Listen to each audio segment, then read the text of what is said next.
తెలుగు రాష్ట్రాల్లో వర్షాధారంగా సాగవుతున్న పంటల్లో పత్తి తర్వాత అధిక విస్తీర్ణంలో సాగవుతున్న పప్పు ధాన్యపు పంట కంది.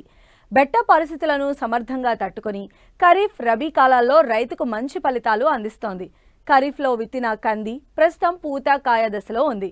పంటలో కాయ అభివృద్ధి చెందే కీలకమైన ఈ దశలో చేపట్టాల్సిన సమగ్ర సస్యరక్షణ చర్యల గురించి తెలియజేస్తున్నారు వరంగల్ ప్రాంతీయ వ్యవసాయ పరిశోధనా స్థానం శాస్త్రవేత్త సంధ్యా కిషోర్.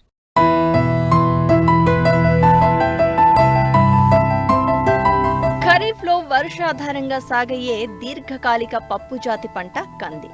బెట్ట పరిస్థితులను సమర్థంగా తట్టుకుని అతి తక్కువ ఖర్చుతో మంచి ఫలితాలు అందించే పంటగా పేరుగాంచింది. ప్రతికూల వాతావరణ పరిస్థితుల్లో సైతం ఆలస్యంగా విత్తుకునేందుకు అనువైన ఈ పంట వివిధ పంటల్లో అంతర పంటగా సైతం సులభంగా ఇమిడిపోయి రైతుకు చేదోడు వాదోడుగా నిలుస్తోంది. ఖరీఫ్లో విత్తిన కంది ప్రస్తుతం పూత కాయ అభివృద్ధి చెందే దశలో ఉంది. కీలకమైన ఈ దశలో ప్రధానంగా చీడపీడల బెడద ఎక్కువగా ఉంటుంది. అయితే పూత పిందే దశలో పురుగుల నివారణే అతి కీలకం. 100 రోజుల పాటు శాఖీయంగా అభివృద్ధి చెందిన కందిలో పూత పిందే దశ 2 నెలల పాటు ఉంటుంది. కాబట్టి ఈ దశలో ఆశించే చీడపీడలను సమగ్ర సస్యరక్షణ చర్యలతో నివారించాలని రైతులకు సూచిస్తున్నారు వరంగల్ ప్రాంతీయ వ్యవసాయ పరిశోధనా స్థానం శాస్త్రవేత్త సంధ్యా కిషోర్. ప్రస్తుతము కంది పంట మొగ్గ పూత కాయ దశలో ఉంది. స్వల్పకాలిక రకాలైతే కాయ దశలో ఉన్నాయి. మధ్య స్వల్పకాలిక రకాలైతే పూత దశలో ఉన్నాయి. మధ్యకాలిక రకాలు అంటే 165 నుంచి 180 రోజులు పంట కాలం ఉన్న వరంగల్ కంది 2, TDRG4 హనుమ, ఆశ, లక్ష్మి లాంటి కంది రకాలు ఇప్పుడు మొగ్గ దశలో ఉన్నాయి. ప్రస్తుతము కందిలో ప్రధాన సమస్య అయిన కాయదొల్చే పురుగుల నివారణ అనేది చాలా ముఖ్యమైన అంశము. సరైన సమయంలో కందిలో కాయతొల్చే పురుగుల నివారణ చేపట్టకపోతే 70 నుంచి 80% వరకు పంట నష్టం వాటిల్లే అవకాశం ఉంది.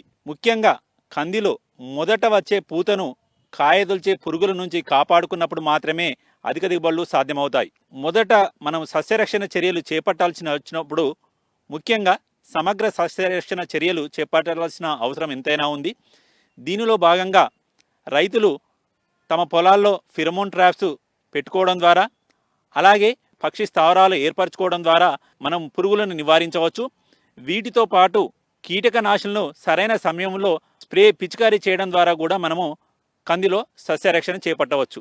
ముఖ్యంగా కంది మొగ్గ దశలో ఉన్నప్పుడు మనకు మారకా మచ్చల పురుగు ఆశించే అవకాశం ఉంది. ఈ మారకా మచ్చల పురుగు ఆకు గూడు చుట్టు పురుగు అని చెప్పి పిలుస్తాము, లేదంటే గూడు చుట్టు పురుగు అని కూడా పిలుస్తాము. ఈ మారకా మచ్చల పురుగు ఆశించినప్పుడు లేత మొగ్గలను, పిందెలను, పూతను, ఆకులను అన్నిటినీ ముద్దగా చేసి అంటే గూడులా చేసి ఆ గూడు లోపల పెరుగుతున్న పుష్పాలను కానీ లేత కాయలను లేత పిందెలను తినివేస్తూ నష్టపరుస్తూ ఉంటాయి. ఈ రకంగా ఈ గూళ్ళు కనిపించినప్పుడు గూళ్ళు ఎక్కువ మొత్తంలో అయినప్పుడు పూత మొత్తము రాలిపోతుంది. అలా గూళ్ళ ద్వారా కాబడిన మొగ్గలు పూత కూడా అంతా ఎండిపోయి రాలిపోతుంటుంది. కాబట్టి సరైన సమయంలో సస్యరక్షణ చర్యలు చేపట్టాల్సి ఉంటుంది. వేప నూనెను 1500 ppm 5 మిల్లీలీటర్లు లీటర్ నీటికి కానీ ప్రొఫినోఫాస్ 2 మిల్లీలీటర్లు లీటర్ నీటికి పిచికారీ చేయడం ద్వారా మొగ్గ దశలో గుడ్డును మారకా మచ్చల పురుగు యొక్క గుడ్డును సమర్థవంతంగా నివారించవచ్చు. దీనితో పాటు కాయదొల్చే పురుగైన శనగపచ్చ పురుగు కూడా ఈ సమయంలో గుడ్డు పెట్టే అవకాశం ఉంది. కాబట్టి మొదటగా మొగ్గ దశలో వేప నూనె సంబంధిత కీటకనాశులను ఉపయోగించాలి. తర్వాత గూళ్ళు అక్కడక్కడ మీకు కనిపించినప్పుడు ఫ్లోరిఫైరిపాస్ 2.5 మిల్లీలీటర్లు లీటర్ నీటికి లేదా నోవాలిరాన్ 0.75 మిల్లీలీటర్లు లీటర్ నీటికి కలిపి పిచికారీ చేయడం ద్వారా తొలి దశలోనే ఆకుగూడు చుట్టు పురుగును నివారించవచ్చు. అలాగే ఇతర కాయతొల్చే పురుగైన శనగపచ్చ పురుగు ఎక్కువగా ఉన్నప్పుడు మనము ముఖ్యంగా క్లోరాంట్రినిప్రోల్ అనే మందును 60 మిల్లీలీటర్లు ఎకరానికి లేదా ఇమాబెక్టిన్ బెంజోయిట్ 80 గ్రాములు ఎకరానికి లేదంటే స్పైనోసాడ్ 60 మిల్లీలీటర్లు ఎకరానికి పిచికారీ చేసినప్పుడు ఈ కాయదొల్చే పురుగుల ఉధృతి తగ్గించబడుతుంది.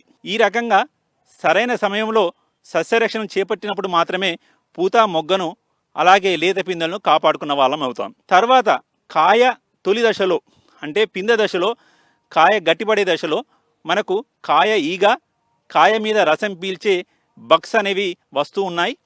వీటిని నివారించడానికి గాను పింద దశలో మోనోక్రోటోఫాస్ 1.6 మిల్లీలీటర్ లీటర్ నీటికి లేదా డైమిథియేట్ 2 మిల్లీలీటర్లు లీటర్ నీటికి కలిపి పిచికారీ చేయడం ద్వారా పింద దశలో వచ్చే కాయ రసం పీల్చే ఈగ తర్వాత కాయ రసం పీల్చే బగ్స్ను కూడా సమర్థవంతంగా నివారించుకొని నాణ్యమైన విత్తనాన్ని నాణ్యమైన గింజలను పొందడానికి అవకాశం ఉంటుంది. అలాగే కంది ఇప్పుడు ప్రస్తుతము పూత మొగ్గ దశలో ఉన్నప్పుడు కాయ గట్టిపడే దశలో పింద దశలో తేలికపాటి తడులు ఇవ్వచ్చు. కందిలో నిండు పూత సమయంలో ఎట్టి పరిస్థితుల్లో నీటి తడులు ఇవ్వకూడదు. అలాగే కంది నిండు పూత దశలో మనం ఎప్పుడైతే ఈ కీటకనాశనలు పిచికారీ చేస్తున్నామో వాటితో పాటు 319 మల్టీకే అని పిలుస్తాము, లేదంటే 13045 10 గ్రాములు లీటర్ నీటికి కలిపి పైపాటుగా పిచికారీ చేయడం ద్వారా బెట్ట పరిస్థితులను అధిగమించవచ్చు. అలాగే అధిక దిగుబడులు పొందవచ్చు.